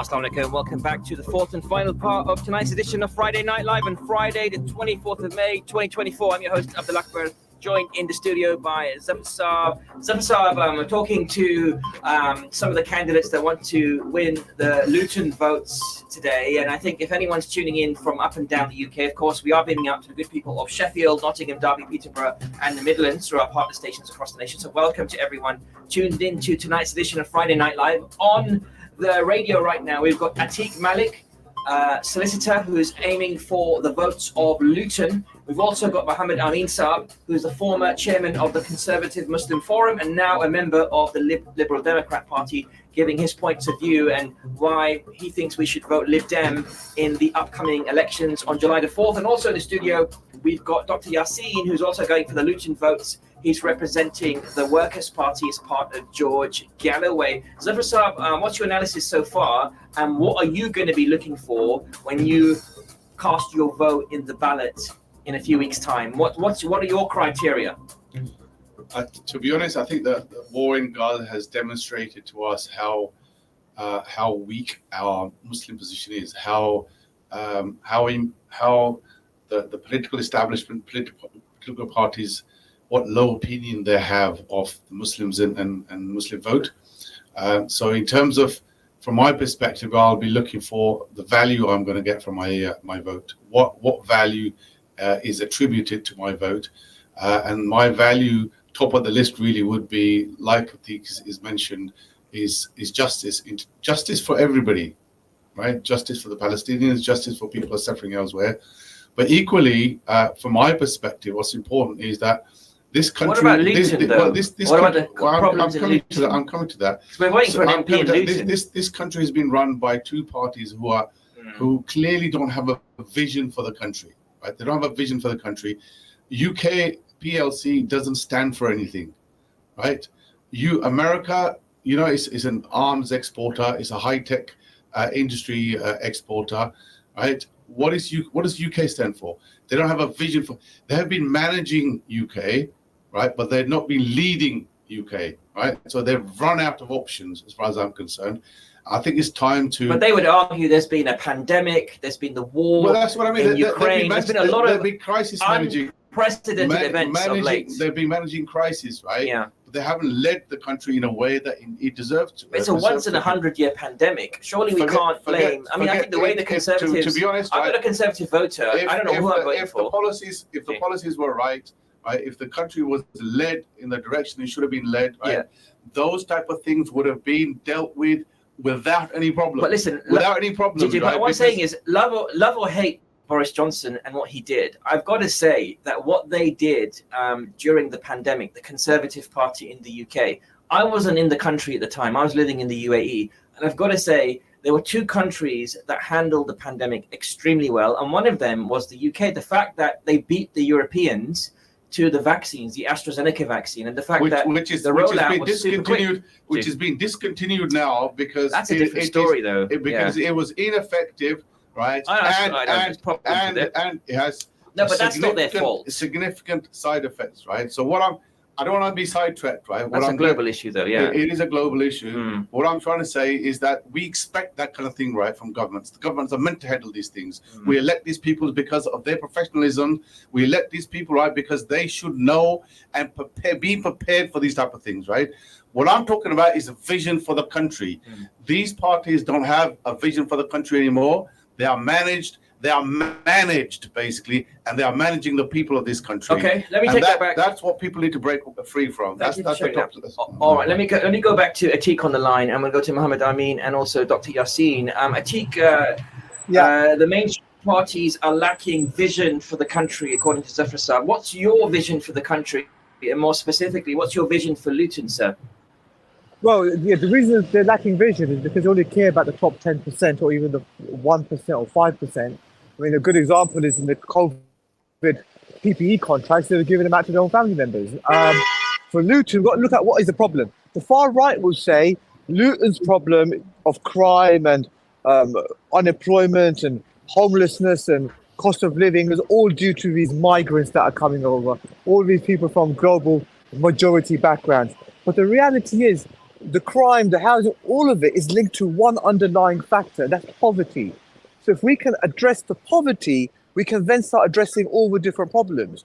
And how do we address poverty? We divert funds to where they're needed. We invest to where it's needed. Don't invest in war. Don't support warmongers and genocide doers. Take those millions that you're spending there and invest it in your communities. It's actually very simple. Also, the PREVENT program, traditionally, the funds that used to be used for youth service and all the rest of it, a lot of that has now been diverted into programs like PREVENT. So let's pull the money back from where it shouldn't be spent and spend it where it should be spent. PREVENT is the anti-extremism program from the government, is that right? Yeah, which, by the way, was brought in by Labour. Which was introduced by Labour, by the way. Okay. People, Atiq, I mean, a lot of people are going to be thinking about you and, as a community member and wondering how effective will it be that you are standing as an independent. Imagine you were to win the election for Luton South, which is the constituency that you're standing up for. You were to win that. How much impact will you have at diverting government funds towards where it's needed for poverty if you're one small independent amongst a house full of, Labour and Conservative and Lib Dem members? Well, first of all, everybody in the house represents a constituency. So the only voice that speaks up for a constituency is the person from that constituency representing them, the elected official. So in that capacity, we're in the same boat as anyone else, except that we have no party whip. We have no party controlling me and saying, don't say this because you might rock the boat. You're not allowed to say this. I will say whatever I want as the people of Luton want me to. And that's a massive benefit. We have complete freedom. Secondly, I'm not the only independent standing. There's going to be many independents across the board. Even Jeremy Corbyn has announced to be standing as an independent. Many other high caliber people across the country. And also, there may be agendas, international, national, which the main parties don't agree with, but the smaller parties do. And having that voice in there, it gives an opportunity to persuade others to come onto the same narrative as us and to oppose. And for me, for example, the ceasefire vote that happened, everybody was gagged, nobody would speak. Someone like myself would not be gagged. We'd be there on an international stage speaking and challenging any call not to back a ceasefire. You know, that's just one tiny example. But that's the main point, that we have azadi, as we say in our language, you know? I'll come back to you in a moment on another question in a moment. But Mohammed Amin, you just heard one of the independent candidates for Luton giving his point of view in terms of how he can maintain impact and effectiveness if he ever was to get voted in. But Mohammed Amin Saab, isn't it a risk, though, that all these independent candidates coming in and effectively increasing the odds for Labour or whoever they don't want to come in to actually come in because they're diluting the Muslim vote?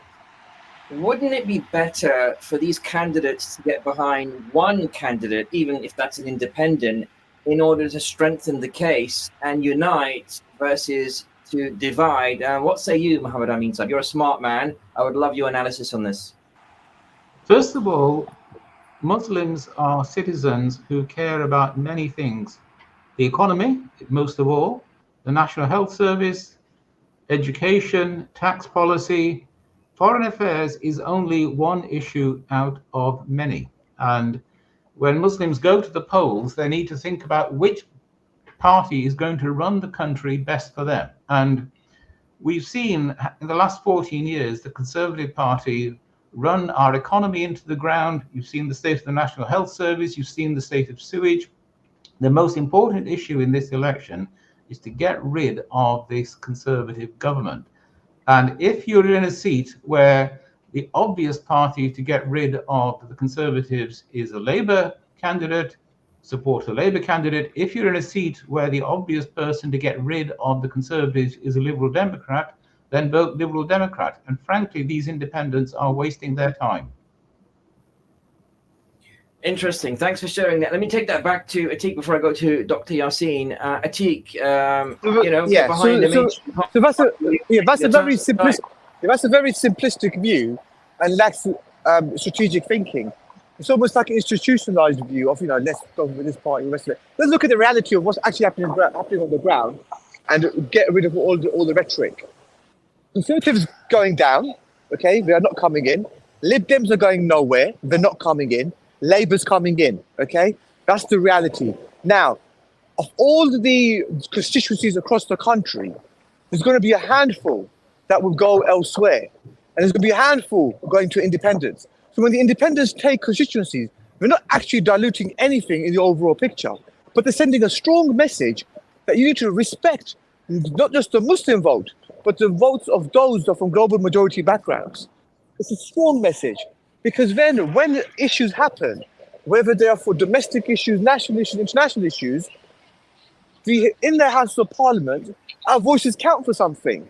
If all we're doing is going with the bigger parties, there's no power. Your line isn't great, and we wish that you were in the studio so you could make your points a lot more effectively, but you're not here, and we're going to have to get you and others in again so that we can have a proper discussion. I hate speaking to people online, especially when the connection isn't very good. But Atiq, stay there. We're going to come back to you for your last words. Let me go into the studio for another candidate who's also standing for election. I'm not standing for election, by the way, so I'm just giving opinions. I know that you have and good opinions too. I might add. There's an opportunity somewhere, probably. No, absolutely, I would vote for Zafar Saab for chairman of a school council. I'm not kidding. No, but listen, I'll be there, don't I, mate? Yeah, exactly. Let me go to Dr. Yassine. Dr. Yassine, as you mentioned, you're standing for the Workers' Party. What do you say about my question to the colleagues earlier, which is about dilution of vote? If people like you, smart people who have really done well in their lives, and people like Atiq and others,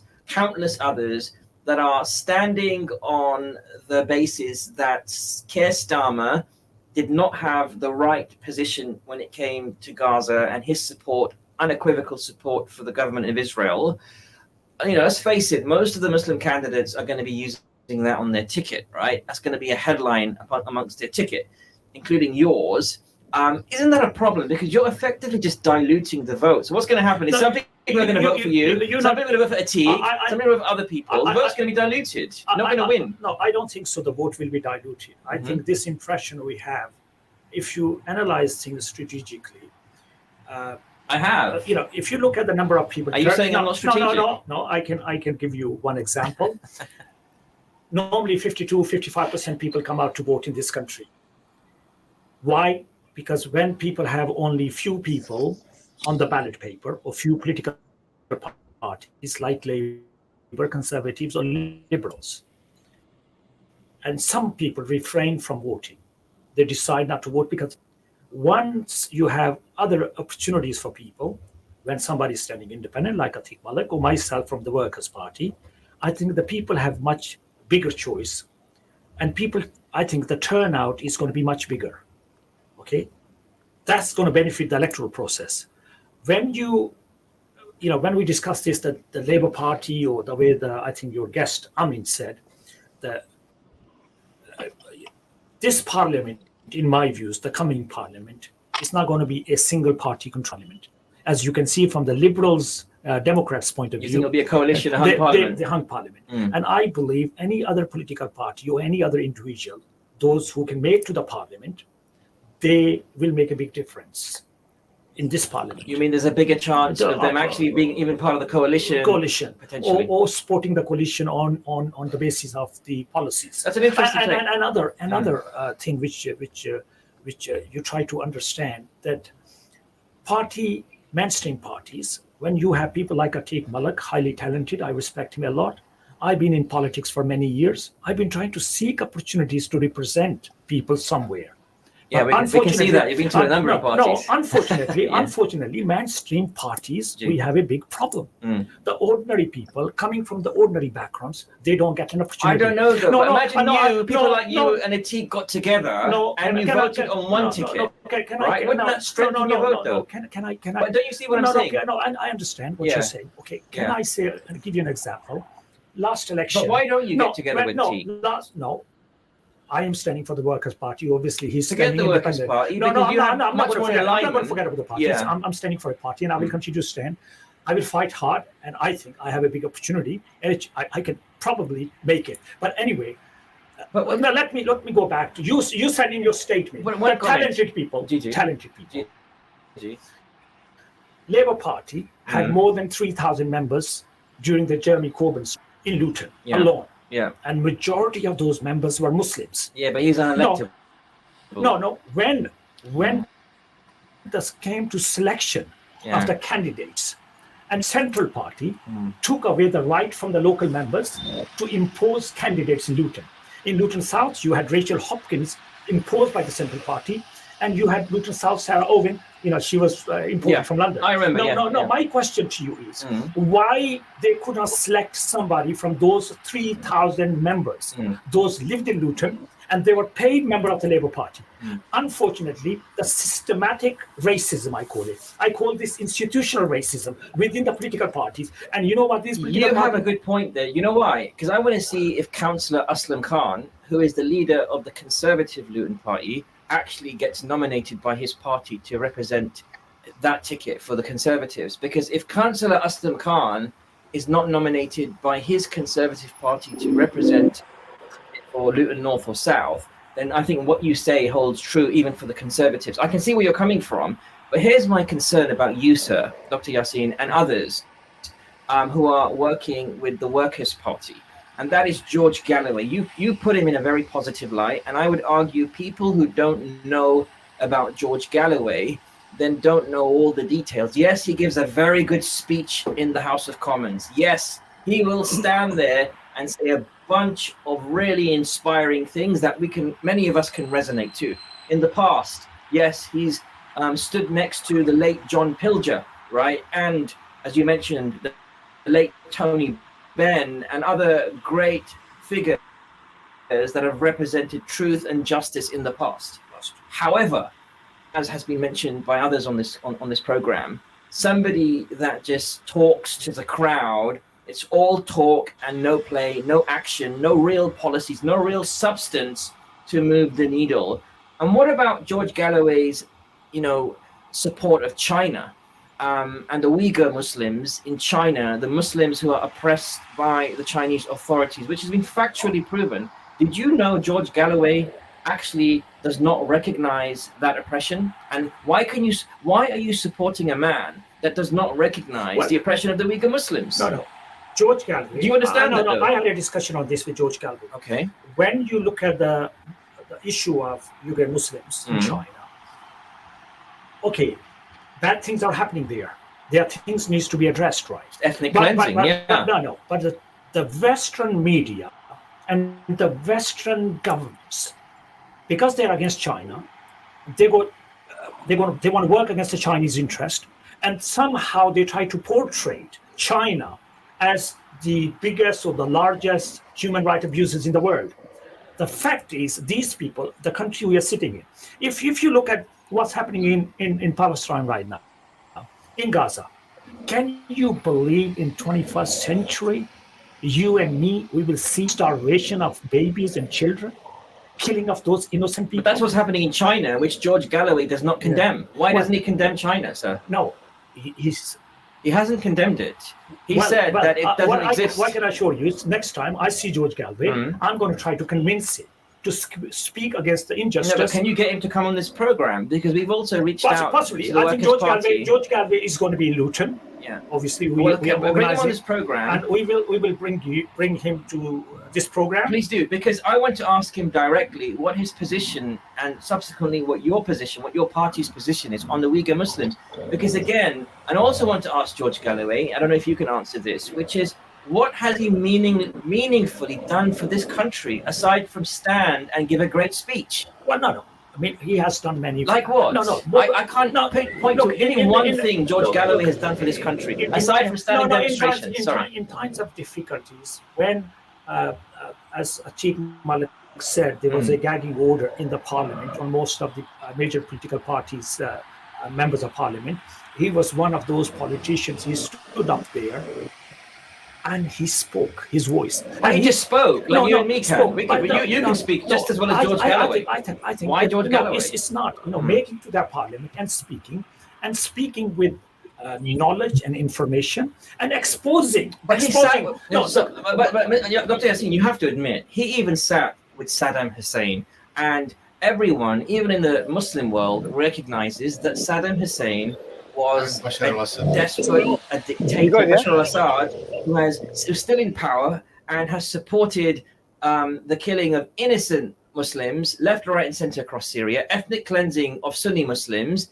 As we know, he is an Alawite. My question to you is, after removal of Saddam Hussein, did Iraq become a better place? No. Before Saddam Hussein or during his time, Iraqi people were living much better life, much prosperous life. But that doesn't mean that the leader in charge is a good person. He sat next to this man and said he was a great man, and he salutes next to Bashar al-Assad and called him a great man and salutes him. He's got a thing for dictators, George Galloway has. I don't know why you're supporting him, sir. It's not he's supporting the dictators. I think any leader or any individual where the Western governments target them, George Galloway tends to protect them. Because he believes that other governments, British government or American government, they have other motives when they criticize. No, but how can you protect Bashar al-Assad? Do you support Bashar al-Assad? No, I don't support him. But your leader does. No. Look, it's like what you say about UKIP. You don't support Nigel Farage, this question, obviously, you can ask George Galloway when he will come to your studio. But one last thing, for example, what's happening in India right now is very critical and very crucial, especially what's happening to Indian Muslims or what's happening to people in Kashmir. Now, George Galloway is one of those politicians. He always speaks against the Modi regime. Of course, he wants the Muslim vote. That's why. It's not only Muslim votes. He knows how to play us. No, he's not playing us. He's not playing us. Okay, that's your perspective, and thanks for sharing that. I'll let the listeners make up their own mind, and hopefully, like you said, if we can get George in the studio, I'd love to. Sure. You can grill him on some of the questions. I don't want to grill anyone. I just want to ask legitimate questions. I'll get my 2 pence. Gigi. Okay. And I want to go to Atiq and Mohammed for their last words as well. Gigi. Yeah, I was just going to say, so basically, following on from the discussion earlier on what was going to make me vote, what's the thing that's in my mind when I'm going to vote, really. So I mentioned about vision of the country, but also for me, this vote is going to be a protest vote, right? For me, I want the authorities to know that I'm not happy, right? So in many ways, it's going to be a wasted vote Exactly. That's what I was thinking. It's going to be a wasted vote. And it's going to be a protest vote, basically, because the mainstream parties aren't prepared to listen, right? And you know they're not prepared to listen at the moment, right? At the moment, they're not. But let's see. They're not prepared to listen, right? So we're going to have the Labour. Therefore, to me, if my protest vote is going to get heard, that means people have to vote in a particular direction so that that vote is registered along with others, many others. All right. Otherwise, that particular notion might be effective. Yeah, I hear you. Thank you for that. Let me just get last words from Atiq Malik. Atiq Malik, you've heard what Dr. Yassin's saying. I want to get last thoughts from you. And obviously, you need to commit, Atiq, to come into the studio and take part in our hustings as well. Do you commit to that? I always commit to that. I did it last time as well. The thing is this. We are going through a very serious time of history being made. We always think about what would I have done when the Africans were being enslaved, or the genocide happening in the Americas with the Native Americans, and here a genocide is happening. All of you listening need to choose which side of history you're going to be on. The right or the wrong, is that simple. And if you stay silent, you're complicit. You vote for Labour, you're voting for a party that does not condone genocide. You vote for the Tories, you're voting for a party that is arming genocide. It's that simple. It's not difficult. Vote for humanity. Vote for us. Vote for Luton. All right. Thank you. We look forward to seeing you in the next few weeks ahead and hearing more of your policies as they develop. And thank you for joining us on the radio. And Muhammad Amin Saab, you've been listening as well. Why should the listeners vote for the Liberal Democrat candidate, whom we're also going to have in the studio over the next few weeks? Why should they vote Lib Dem? They should vote Lib Dem if voting Lib Dem will help to get rid of this terrible Conservative government that has run our country into the ground. That depends upon looking in your constituency to see who is best placed to get the Tories out.